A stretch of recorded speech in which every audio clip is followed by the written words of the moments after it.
কুরআনের এমন একটা সূরা যেটা আকারে অনেক ছোট, কিন্তু এর ভেতরে লুকিয়ে আছে মানব অস্তিত্বের বিরাট কিছু রহস্যের উত্তর।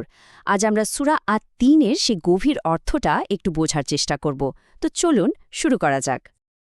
একদম শুরুতেই দেখুন কি অসাধারণ একটা কাব্যিক আবাহ। সূরাটা শুরুই হচ্ছে পবিত্র কিছু জিনিসের শপথ দিয়ে। আর এটা শোনার সাথে সাথেই কিন্তু আমাদের মনটা সজাগ হয়ে যায় যে এরপর নিশ্চয়ই খুব গুরুত্বপূর্ণ কিছু বলা হবে। ওয়াত্তিনি ওয়াজ্জাইতুন। তো এখানে কিন্তু একটার পর একটা শপথ নেওয়া হচ্ছে। এটা মানে শুধু কথার কথা না, আরবি সাহিত্যে এটা একটা খুবই শক্তিশালী কৌশল। যখন অনেক গুরুত্বপূর্ণ কোনো কথা বলার থাকে, তার আগে এমন কিছু বিষয়ের কসম খাওয়া হয় যা সবাই চেনে, সম্মান করে। আর এতে কি হয়? এতে শ্রোতার মনে একটা দারুণ কৌতূহল তৈরি হয় যে আচ্ছা, এরপর কি এমন বলা হবে। তো প্রথমেই আসছে ডুমুর আর জয়তুনের কথা। একটু ভাবুন তো, কেন ঠিক এই দুটো ফল? দেখুন, ডুমুর যেমন সুস্বাদু আর পুষ্টিকর, তেমনি জয়তুন বা জলপাই থেকে যে তেল হয় সেটা খাবারও বটে, আবার আলোর উৎস।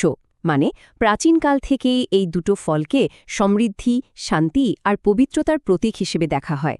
আর মজার ব্যাপার হলো, বিশেষ করে ফিলিস্তিন আর সিরিয়ার মতো পবিত্র ভূমি, যেখানে অনেক নবী রাসূল এসেছেন, সেখানে এই ফলগুলো প্রচুর পরিমাণে পাওয়া যায়।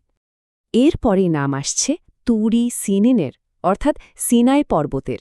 এই পাহাড়ের ঐতিহাসিক গুরুত্ব যে কতখানি তা তো আমরা জানি। ঠিক এখানেই নবী মুসা আল্লাহর সাথে কথা বলেছিলেন, তৌরাত লাভ করেছিলেন। মানে এটা এমন এক জায়গা যা যেন আকাশ আর পৃথিবীর মধ্যে একটা সংযোগ তৈরি করেছে, ইতিহাসে একদম অমর হয়ে আছে। আর ৩ নম্বর শপথটা হল এই নিরাপদ নগরীর। এটা যে মক্কা নগরী তা নিয়ে প্রায় সবাই একমত। একবার ভাবুন, এমন একটা শহর যাকে স্বয়ং আল্লাহ নিরাপত্তার চাদর দিয়ে ঢেকে রেখেছেন, যেখানে আল্লাহর প্রথম ঘর কাবা অবস্থিত। এটা তো শুধু একটা শহর না, তাই না? এটা সারা বিশ্বের কোটি কোটি মানুষের কাছে শান্তি আর আশ্রয়ের একটা কেন্দ্র। আচ্ছা, এই যে ৩টা শক্তিশালী শপথ নেওয়া হলো, এর পরেই আসছে সেই আসল কথাটা, যার জন্য এত ভূমিকা। কি সেই ঘোষণা? এটা হলো মানবজাতিকে নিয়ে এমন একটা কথা যা আমাদের অস্তিত্বের একদম কেন্দ্রে গিয়ে নাড়া দেয়। এক কথায় অসাধারণ, কারণ এখানে মানুষের সৃষ্টির রহস্যটাই যেন খুলে বলা হচ্ছে। আর এই হলো সেই মহান ঘোষণা, লাকাদ খালাকনাল ইনসানা ফি আহসানি তাকওয়িম, যার মানে হল আমি মানুষকে সৃষ্টি করেছি সবচেয়ে সুন্দর, সবচেয়ে সেরা গঠনে। কিন্তু এই যে আহসানে তাকওয়িম বা সেরা গঠন, এটা কিন্তু শুধু দেখতে সুন্দর হওয়া বা শারীরিক গঠন নয়, এর অর্থ আরও অনেক গভীর। এই যে আহসানে তাকওয়িম শব্দটা, এর ব্যাপ্তিটা আসলে বিশাল। একদিকে দেখুন, মানুষকে দেয়া হয়েছে চিন্তা করার ক্ষমতা, ভালো মন্দের ফারাক বোঝার বিবেক। আবার অন্যদিকে তাকে দেয়া হয়েছে ভালোবাসা, মায়া, মমতার মতো অসাধারণ সব গুণ।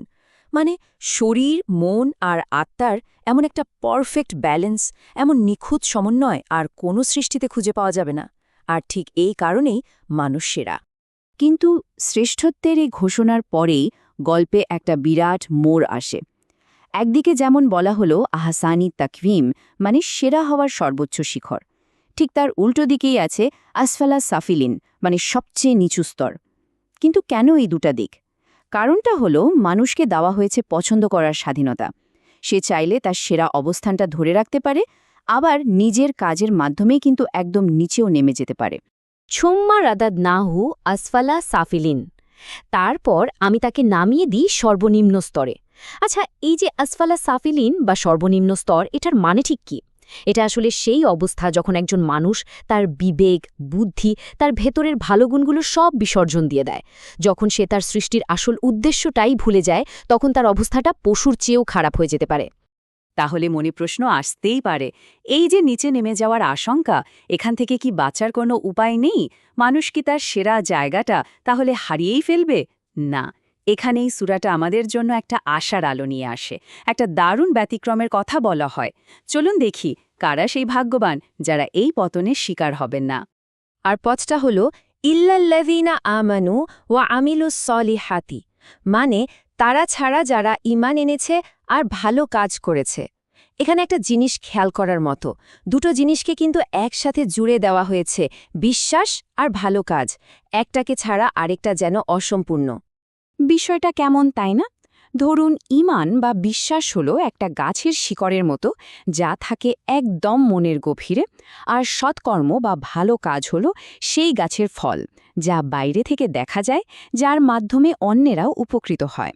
যেমন ধরুন, কেউ যদি মনে প্রাণে বিশ্বাস করে যে স্রষ্টা তাকে দেখছেন, সে কি আর লুকিয়েও কোনো অন্যায় কাজ করবে? করবে না। এটাই হলো বিশ্বাসের আসল প্রতিফলন। আর এই দুটো জিনিস মিলেই মানুষ তার আহসানে তাকভিম, মানে তার সেরা অবস্থানটা ধরে রাখতে পারে। আর যারা বিশ্বাস আর ভালো কাজের এই পথে চলবে, তাদের জন্য কি অপেক্ষা করছে? ফালাহুম আজরুন গৈরু মামনুন। তাদের জন্য আছে এমন এক পুরস্কার, যা কখনো শেষ হবে না, কখনো কমে যাবে না। আর এটা কিন্তু শুধু জাগতিক কোনো পুরস্কার নয়, এটা হলো স্রষ্টার সন্তুষ্টি, মনের ভেতরের এক অফুরন্ত শান্তি, যা এই জীবনেও থাকবে, পরকালেও থাকবে। তো মানুষের সৃষ্টি, তার সেরা হওয়ার সম্ভাবনা, তার পতনের আশঙ্কা আর সেখান থেকে মুক্তির পথ, এই সব কিছু বলার পর সূরাটা শেষ হচ্ছে দুটো অসাধারণ শক্তিশালী প্রশ্ন দিয়ে। এই প্রশ্নগুলো একদম সরাসরি আমাদের বিবেককে গিয়ে নাড়া দেয়, আমাদের মনে করিয়ে দেয় যে আমাদের কাজের জন্য আমাদের জবাবদিহি করতে হবে। প্রথম প্রশ্নটা হলো, ফামা ইউকাজ্জিবু কা বা'দু বিদ্দিন, মানে এত কিছু জানার পরেও কোন জিনিসটা কর্মফল দিবস বা বিচার দিবসকে অস্বীকার করতে উস্কানি দেয়? একটু ভাবুন তো, যে স্রষ্টা এত নিখুঁতভাবে সৃষ্টি করতে পারেন, তিনি কি আবার জীবন দিয়ে কাজের হিসাব নিতে পারবেন না? এই একটা প্রশ্নই কিন্তু বিচার দিবসকে অস্বীকার করার সব যুক্তি শেষ করে দেয়।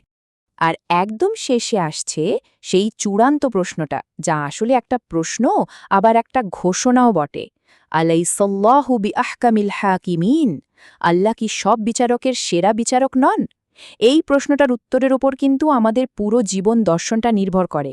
যদি আমরা মনে প্রাণে বিশ্বাস করি যে হ্যাঁ, তিনি সেরা বিচারক, তাহলে আমরা একটা ব্যাপারে নিশ্চিন্ত থাকতে পারি, যে এই পৃথিবীতে কোনো ভালো কাজ কখনো বৃথা যাবে না, আর কোনো অন্যায়েরই বিচার না হয়ে শেষ হবে না। আর এই বিশ্বাসটাই তো আমাদের সঠিক পথে চলার সবচেয়ে বড় প্রেরণা, তাই না?